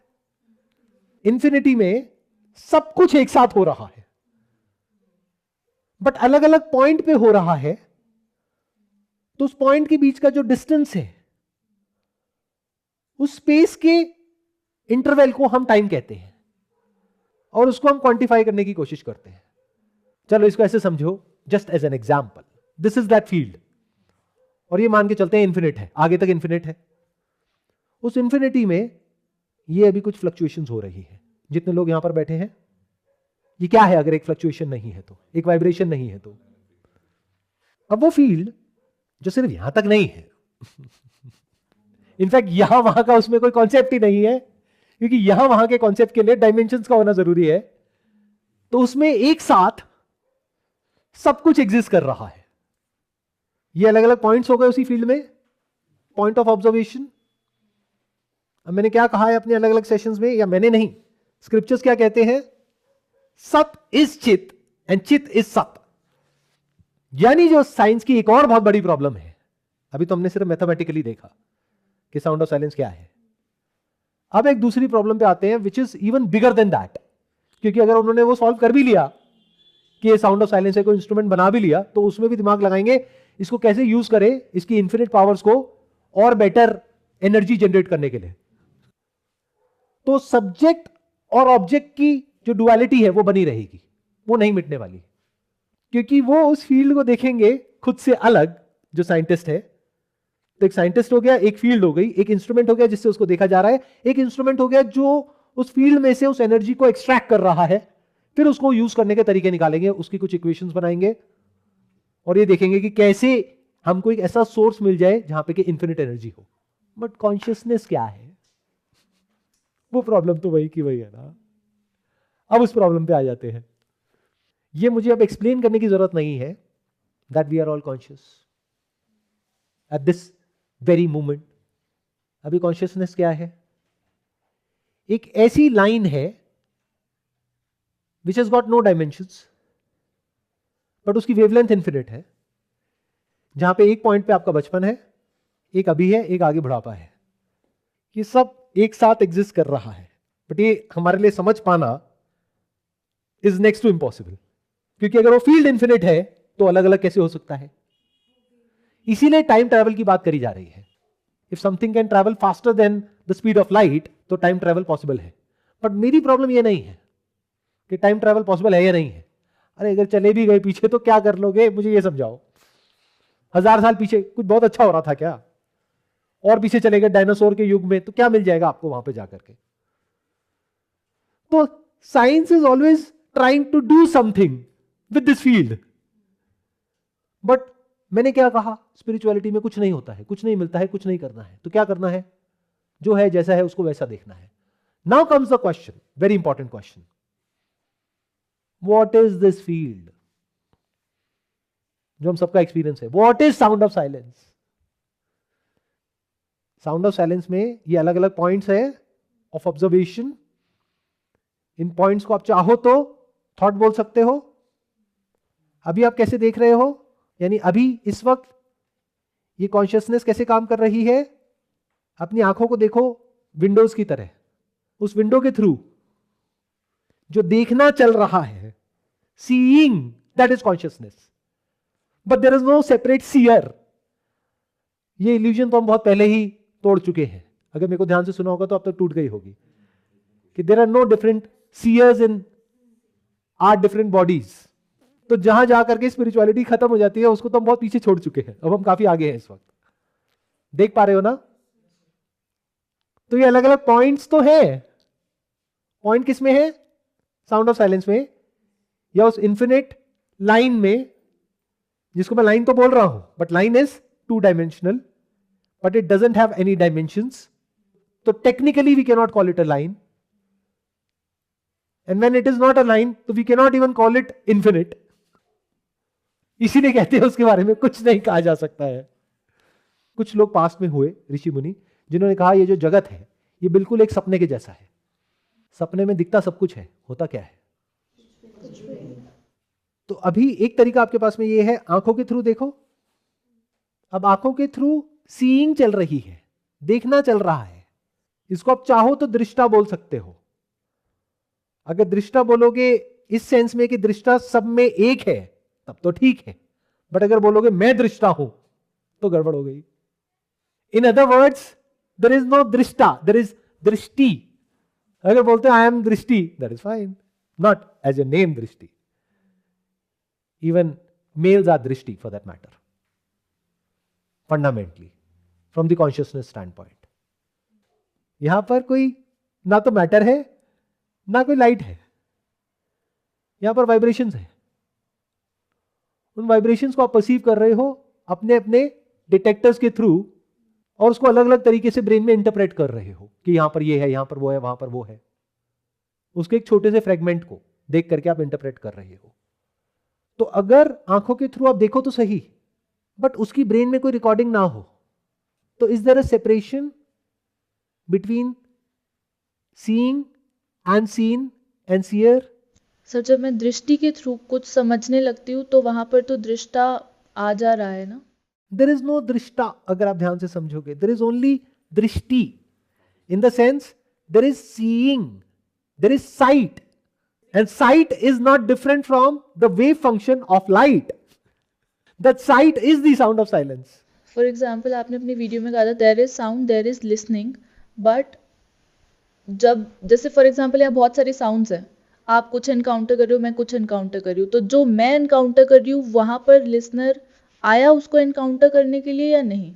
There is absolutely no listener. The listener that you are referring to is thought, is memory of the previous sound.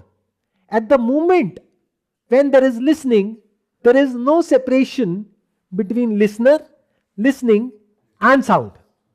ये separation बाद में create होता है जब थॉट इंटरफेयर करता है और थॉट आकर के बोलता है मैंने सुना, या तो बोलता है मैं सुन रहा हूं, या फिर बोलता है ये आवाज क्या है। उसको आप लिसनर रेफर कर रहे हो, but that is nothing but memory of the sound और साउंड ऑफ साइलेंस, जिसकी बेस पे आप बोल रहे हो कि मैं सुन रही हूं। बट उसको आप क्वेश्चन करोगे तो मेमोरी तो है, साउंड भी थी। अगर किसी और साउंड की बात करोगे तो साउंड ऑफ साइलेंस तो वहां पे तो थी है का कोई कॉन्सेप्ट ही नहीं है, दैट ऑलवेज इज। तो सर ये लिसनिंग और कॉन्शियसनेस साथ साथ चलता है? Listening is consciousness. How can we know that sir? Consciousness को बड़ा सिंपल तरीके से देखो। What is consciousness? You are conscious I am conscious on the basis of what? I am aware. What is awareness? Awareness of sound, awareness of sound of silence, awareness of a vibration, awareness of sight, awareness of smell, awareness of memory. तो ये जो awareness है इसी को तो consciousness बोलते हैं। लोग अलग अलग टर्म्स यूज करके खुद ही कंफ्यूज हो जाते हैं। आप अवेयरनेस कहो, कॉन्शियसनेस कहो, डजंट मैटर। तो एक है कॉन्शियसनेस ऑफ साउंड जिसको हम लिसनिंग बोलते हैं। Why are we getting entangled in words? Words को छोड़ दो, एज इट इज देखो। सीइंग इज कॉन्शियसनेस, इसमें तो कोई डाउट नहीं है।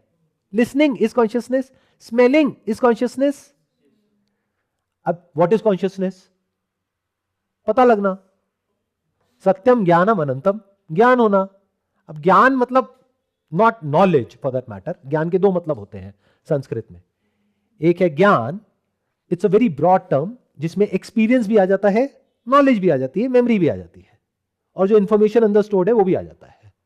बट यहां पर जिस कॉन्टेक्स्ट में रेफर किया गया है सत्यम ज्ञानम अनंतम, अनंतम मतलब इंफिनिट, नेचर ऑफ रियलिटी। सत्यम मतलब वो है, ऐसा नहीं है कि वो नहीं है, यानी वो क्वांटम फील्ड है। अभी साइंस की पकड़ में नहीं है, कोई बात नहीं, बट वो है, हमारी पकड़ में है। ज्ञानम, वो सत्यम ही ज्ञान स्वरूप है। जैसे फायर में heat is the very nature of fire, ऐसे ही सत्यम इज ज्ञानम। ज्ञानम मतलब क्या? ज्ञान हो रहा है। अब इसको 3 लेवल पे देख सकते हो। एक प्लांट्स के लेवल पे देख लो। आपको क्या लगता है, प्लांट्स को ज्ञान नहीं हो रहा है? The most apt way of saying it is I don't know, because gyan by its very nature is a subjective experience. इसीलिए साइंस वहां पे अटकी पड़ी है। कोई ऑब्जेक्ट होता तो उसको पकड़ लेते। कॉन्शियसनेस को भी ऑब्जेक्ट की तरह देख रहे हैं। वो कॉन्शियसनेस को कैसे देखते हैं? जब कोई रिएक्शन होता है तो कहते हैं हाँ इसमें कॉन्शियसनेस है। यानी कि जो कुछ ऐसे प्लांट्स हैं, जब उनके लिए कोई थ्रेट होता है तो वो कुछ ऐसे केमिकल्स रिलीज करते हैं जिसमें पॉइजन होता है, तो वो क्या कहते हैं? कॉन्शियसनेस है। अरे that is reaction, not consciousness. ऐसे चलती फिरती तो गाड़ी भी है। अब अगर उसमें हम एआई को इनकॉर्पोरेट कर देते हैं तो गाड़ी अपने आप चलेगी, यानी कोई सामने आएगा तो वो रुक जाएगी, एक्सीडेंट होगा तो अपने आप एयरबैग बाहर आ जाएंगे, तो ये सब अपने आप होगा, but it is not conscious. तो what is consciousness? Consciousness can only be spoken of from the stand point of the subject. तो आप सिर्फ अपने बारे में बोल सकते हो कि मैं कॉन्शियस हूं या नहीं हूं। You can not talk about the plants कि वो कॉन्शियस है या नहीं है, या अगर है भी तो किस डायमेंशन ऑफ कॉन्शियसनेस में है। उनकी जो कॉन्शियसनेस है वो किस तरीके से ऑपरेट कर रही है।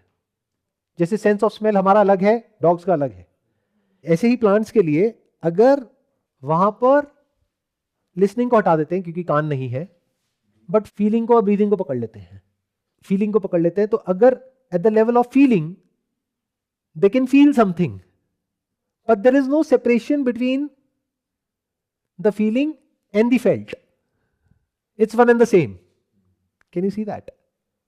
ये नहीं आया, ठीक है। अभी हम अपनी बात करते हैं, प्लांट से हट करके हम खुद पे आते हैं। अगर हम एक बार को भूल जाएं कि हमारे पास में ब्रेन है जिसमें मेमोरी स्टोर होती है और वो एक्टिवेट होती है, थॉट, थिंकिंग, माइंड, इस सबको भूल जाते हैं। सिंपल देखते हैं, 5 सेंसेस के थ्रू आप कुछ एक्सपीरियंस करते हो। मान लो आप सुन तो रहे हो लेकिन you are not aware of the fact that you are listening, तो क्या कहेंगे आप, कॉन्शियस हो या नहीं हो? Not conscious of that particular thing. आप ध्यान से सुनो मैंने क्या बोल दिया है। There is no separation. In other words, अगर साउंड ऑफ साइलेंस को सुनना चल रहा है बट ये थॉट नहीं है, किसका? या तो सब्जेक्ट का या ऑब्जेक्ट का। दो ही थॉट होते हैं ना।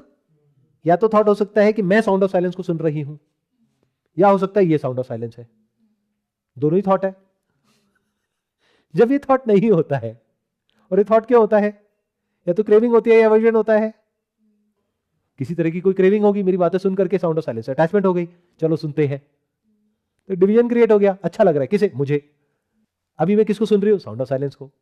But if there is no craving, there is no aversion. Aversion किसके अंदर हो सकती है? जिसने किसी डॉक्टर से सुन लिया टेनाइटस है, तो उसके अंदर एवर्जन है, यार ये क्यों आ रही है, नहीं आनी चाहिए, बंद हो जाए।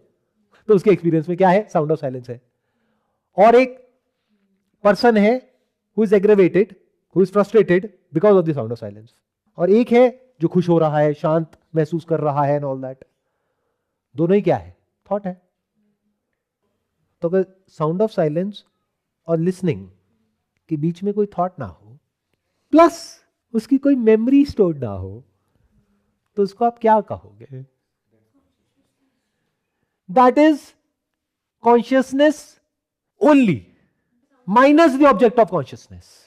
इन अदर वर्ड्स, देखो ध्यान से सुनो, अगर आप साउंड ऑफ साइलेंस को सुन रहे हो बिना किसी मोटिव के, बिना किसी डिजायर के, बिना किसी फियर के, तो सुनते सुनते एक ऐसा पॉइंट आएगा जहां पे thought that you are listening to the sound of silence, I am listening to the sound of silence, is a thought.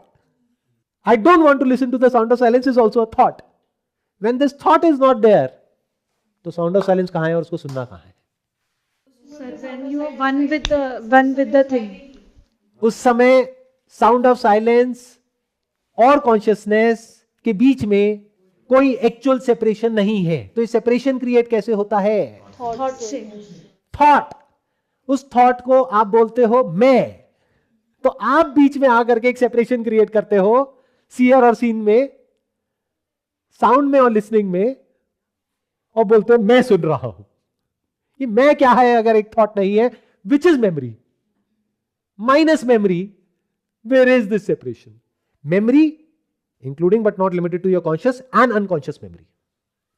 So that could be unconscious. आप कहोगे मैं अभी कॉन्शियसली तो नहीं सुन रही साउंड ऑफ साइलेंस को, फिर भी आ रही है। अरे तो अभ्यास हो गया ना।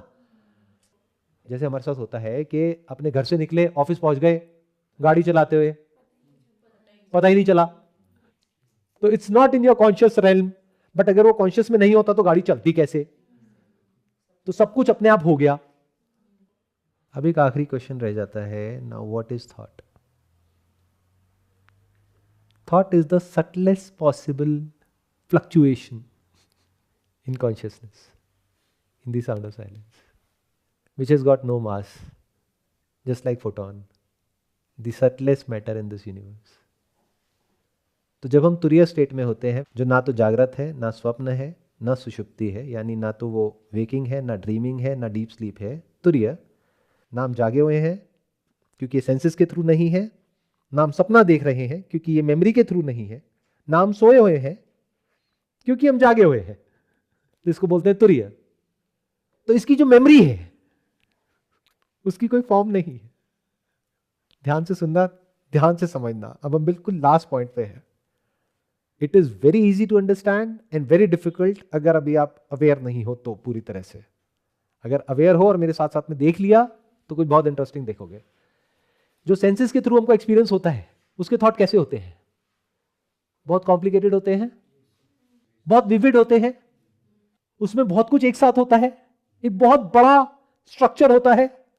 जैसे मैं आपको कहता हूं अपनी मदर के बारे में सोचिए, तो ये थॉट सिर्फ एक थॉट नहीं है, इसमें साथ में नाम भी है, सारे एक्सपीरियंसेस हैं, सारे इमोशंस हैं, सारी मेमोरीज हैं, पूरा का पूरा पास्ट है। आपकी सारी मेमोरी डायरेक्टली या इनडायरेक्टली इंटरकनेक्टेड है उस थॉट से। Without the subconscious memory of language, where is the concept of your mother in your mind? Tell me. अब ये लैंग्वेज की मेमोरी कहां से आई? बचपन में एक्वायर करी। इसको आप बोल सकते हो subconscious, because consciously we are not thinking but we are speaking. और जागते हुए क्या? हम तो सोते हुए भी बोलते हैं। तो सुना मैंने क्या कहा? ध्यान से सुनना, ध्यान से समझना। What is the subtlest possible matter in this entire universe which is closest to the reality, the fundamental nature of this universe, जिसको हम reality बोल रहे हैं, जिसको हम sound of silence बोल रहे हैं, उसके सबसे पास क्या है? ध्यान से सुनना। एक है thought which is connected with all other thoughts, feelings, emotions, sensations, positive, negative, अच्छा बुरा, पास्ट, प्रेजेंट, फ्यूचर, सब कुछ देखने में आपको लगता है एक थॉट, बट उस एक थॉट के साथ में इट्स लाइक अ वेब, सब कुछ जुड़ा हुआ है। यानी the thought of your mother is not just the thought of your mother, it's all good and bad experiences of your mother as well as your father, as well as you as daughter और son, and all the other roles which are directly और indirectly connected to that. तो everything is connected. तो पूरा mind activate हो जाता है। तो जैसे ही वो हो जाता है, immense amount of energy generate होती है, बहुत ज्यादा फ्लक्चुएशंस होती हैं इस क्वांटम फील्ड में, जिस वजह से आप खुद को नहीं देख पाते हो। जो आप हो उसको एज इट इज नहीं देख पाते हो। इसीलिए दुनिया की सारी मेडिटेशन इसीलिए है कि थॉट्स का जो फ्लो है उसको कम किया जाए थ्रू डिफरेंट मीन्स, जिससे कि एक ऐसी लेक जिसमें बहुत सारी वेव्स उठ रही है, जब वो उठनी बंद हो जाती है तो जो होता है वो नजर आ जाता है। आपको अपना चेहरा नजर आ जाता है, यानी साउंड ऑफ साइलेंस नजर आ जाती है। अब देखो क्या होता है। आपके जितने डिजायर्स हैं, फियर्स हैं, वो मैनिफेस्ट हो रहे हैं जाने अनजाने। एक थॉट के साथ में सब कुछ कनेक्टेड है। आपका psychological past, psychological present, psychological future, your dreams, your wakeful state, your experiences, emotions, thoughts, feelings, सब कुछ कनेक्टेड है। कब? वेकिंग में। ऐसे ही ड्रीम में हो रहा है। Psychological past, present and future, imaginations, desires, cravings, aversions, fears. तो there is never a single thought, there is memory. तो जहां हमने इन आंखों को खोला तो हमारी मेमोरी एक्टिवेट हो गई, और जब मेमोरी एक्टिवेट होती है तो लगता है कि इन आइसोलेशन है, बट इन आइसोलेशन कुछ नहीं होता है। जैसे एक पेड़ को देखते हो तो आपको लग रहा है कि मैं सिर्फ पेड़ के बारे में सोच रही हूं। अच्छा, पेड़ हरा है, हरे का थॉट कहां से आया? पेड़ हमको ऑक्सीजन देता है, ऑक्सीजन से हम जिंदा रहते हैं, ये हवा अच्छी है, ये बुरी है, ये सब क्या है? मेरे घर में भी एक पेड़ था, ये पेड़ मुझे उसकी याद दिला रहा है। ऐसा होता है नहीं होता है? कहीं भी नई जगह भी जाते हो तो एक रेफरेंस पॉइंट ढूंढते हो कि अरे ये जगह तो उसकी जैसी नहीं है, नहीं उसके जैसी नहीं है, but this is thought. As it is कैसे देखते हैं बिना थॉट के, वो तो हमें आता ही नहीं है। अब देखो इस फोर्थ स्टेट में क्या हो रहा है, जिसको तुरिया बोलते हैं, इन दिस फोर्थ डायमेंशन कुछ बहुत इंटरेस्टिंग हो रहा है। Thought in its subtlest possible form, जैसे कि light in its wave form और photon in its material form, दोनों ही मासलेस है, दोनों में डायमेंशंस नहीं है, दोनों में ही कोई नेगेटिव या पॉजिटिव चार्ज नहीं है, क्वालिटी दोनों की सेम है। Till the time you think that the sound of silence is different from me, एक मैं हूं जो कि साउंड ऑफ साइलेंस को सुन रहा हूं या सुन रही हूं, तब तक तो that entire baggage of memory is activated. फिर साउंड ऑफ साइलेंस को सुनकर के आपको अच्छा भी लग सकता है, बुरा भी लग सकता है। In other words, you are in that same river of memories जहां पहले बह रहे थे। तो साउंड ऑफ साइलेंस को एक्सपीरियंस करने के बाद भी कुछ नहीं बदला। But the day you understand that I am not there, listening is there, consciousness is there, sound of silence is there, इसमें करना कुछ भी नहीं है। एफर्ट गया, थॉट गया, क्या बचा रह गया? मैं ही साउंड ऑफ साइलेंस हूं। अब करने को क्या रह गया? लाइफ का है, डेथ का है। थॉट ऑपोजिट में काम करता है। अच्छा क्या है, बुरा क्या है, खुशी कहां है, दुख कहां है, करने को क्या है, ना करने को क्या है। If I am the sound of silence, so thought is like a photon in the sound of silence. इस थॉट को आप देखो एक पॉइंट की तरह in this infinite sea of consciousness, which is not different from consciousness, because इस thought के भी कोई गुण नहीं है, जैसे आत्मा के, ब्रह्मन के कोई गुण नहीं है। जैसे वो निर्गुण, ऐसे ये thought निर्गुण, ये thought। Can you see that? अगर ये thought clear understanding पे based है तो, in other words, if you are that, then there is no thought. But there is still a separation, just for the separation sake. जैसे खुद को शीशे में देखते हैं, तो this thought is like a mirror. जैसे टेलीविजन पे एक मूवी चल रही है, एक इंफिनिट लॉन्ग मूवी को आप बोल सकते हो माइंड, थॉट। उस मूवी को ब्रेक डाउन करो, एक सेकंड पे आ जाओ, उस एक सेकंड को देखो कितने पिक्सल्स हैं वहां पे, मिलियंस ऑफ पिक्सल्स हैं, उस एक पिक्सल पे आ जाओ, उस एक पिक्सल का कोई एट्रीब्यूट नहीं मिलेगा वहां पर, ना कोई कलर है, ना कोई फॉर्म है, ये पिक्सल वो थॉट है। This is the smallest possible existence, this is the beginning of existence, जहां पर जो थॉट है वो एब्सोल्युटली क्लियर है, जिसके थ्रू ये जो रियलिटी है वो ट्रांसमिट हो रही है। तो it's like a transparent wall जिसके आर पार ये वेव बह रही है। देखो ध्यान से सुनना, ध्यान से समझना। जब हम ये जान जाते हैं और अच्छे से समझ जाते हैं आई एम दैट, आई मतलब सिर्फ मैं नहीं, you are that, we are that, तो एक क्रेविंग और एवर्जन खत्म हो जाता है खुद को जानने का। जैसे आप दिन में कितनी बार शीशा देखते हो ये चेक करने के लिए कि मैं हूं या नहीं हूं। हाँ, ये चेक करने के लिए देख सकते हो कि मैं खूबसूरत हूं, बदसूरत हूं, मेकअप कैसा है, बाल कैसे हैं, बट इमेजिन करो आप जो खुद को समझते थे, आपको समझ आ गया मैं वो नहीं हूं, आप फॉर्मलेस हो, डायमेंशनलेस हो, इन्फिनिट हो, आपके कोई गुण नहीं है, निर्गुण भी नहीं है। निर्गुण इज ऑपोजिट ऑफ गुण, तो देखने को कुछ है ही नहीं। तो शुरू शुरू में जब आप कोई बात समझ आती है तो आपके अंदर डिजायर उठता है। एक बार साउंड ऑफ साइलेंस को सुनता हूं, कब तक है डिजायर? जब तक समझ नहीं आया है कि आप ही वो हो। जिस दिन समझ आ गया ये डिजायर कम होने लग जाएगा, एक दिन ये डिजायर पूरी तरह से मिट जाएगा। ये डिजायर क्या है? थॉट है। तो जब ये पूरी तरह से मिट जाएगा तो you still have access to memory. तो with this just one thought which is different from that river of memories, उस रिवर से बाहर निकल आए आप।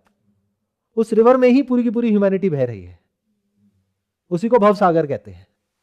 तो आप भवसागर के बाहर हो, तो प्लेफुली आपको हर जगह अपना चेहरा नजर आ जाता है, बट उससे रिलेटेड कोई क्रेविंग और एवर्जन नहीं होती है, तो चेहरा दिखता है, फिर डिसॉल्व हो जाता है। यानी साउंड ऑफ साइलेंस का एक्सपीरियंस होता है, चला जाता है। ना उसके होने से फर्क पड़ता है, ना होने से फर्क पड़ता है। जैसे अब आपको खुद का चेहरा, खुद को जान लेने के बाद, चाहे शीशे में दिखे या ना दिखे, डजंट मैटर। आपको ये तो नहीं चेक करना पड़ेगा कि मैं हूं या नहीं हूं। तो this is the subtlest thought, subtlest non material matter, subtlest particle which is nothing but wave with the same properties as wave in the smallest possible form। उसको आप चाहे तो जीरो बोल सकते हो, चाहे तो इंफिनिट बोल सकते हो। Thought of the sound of silence के थ्रू आप खुद को देखते हो, धीरे धीरे ये थॉट भी डिसॉल्व हो जाता है। Then there is no separation between the sound of silence and the listening of the sound of silence. Having said that, playfully अगर आप ये करना चाहो तो आपको कोई नहीं रोक रहा है। खेल है, जब चाहे खेल सकते हो।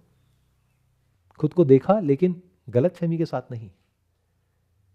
जैसे जब पंछी शीशे में देखता है तो उसको कोई और नजर आता है, जैसे एक अज्ञानी के साथ होता है। और ज्ञानी जब एक खुद को शीशे में देखता है उसकी नजर अलग है। तो sound of silence, which is consciousness, is looking at itself through a point in itself, the infinite nature of itself in the point which appears to be finite, but it is infinite, because that's the very nature of consciousness. देखने में छोटा लगता है, छोटा है नहीं। Can you see that? Is your point in consciousness small? अरे आप लाइट ईयर्स दूर जो तारे हैं उनको देख सकते हो, सो पॉइंट छोटा कैसे हुआ? सो पॉइंट भी पूर्ण है। Every point in this infinite straight line which has got no dimensions is पूर्ण। पूर्ण में से अपूर्ण निकल कैसे सकता है? तो अब आप चाहे इस दुनिया में कहीं पर देख रहे हो, इस विंडो के थ्रू, वो भी पूर्ण है। मेमोरी को देख रहे हो, वो भी पूर्ण है। गहरी नींद में हो, वो भी पूर्ण है। थॉट के होने से या ना होने से, मेरे होने या ना होने पे क्या फर्क पड़ता है? या फिर playfully in the fourth dimension, तुरिया, वहां पर खुद ही को जान रहे हो या नहीं जान रहे हो, वो भी पूर्ण है।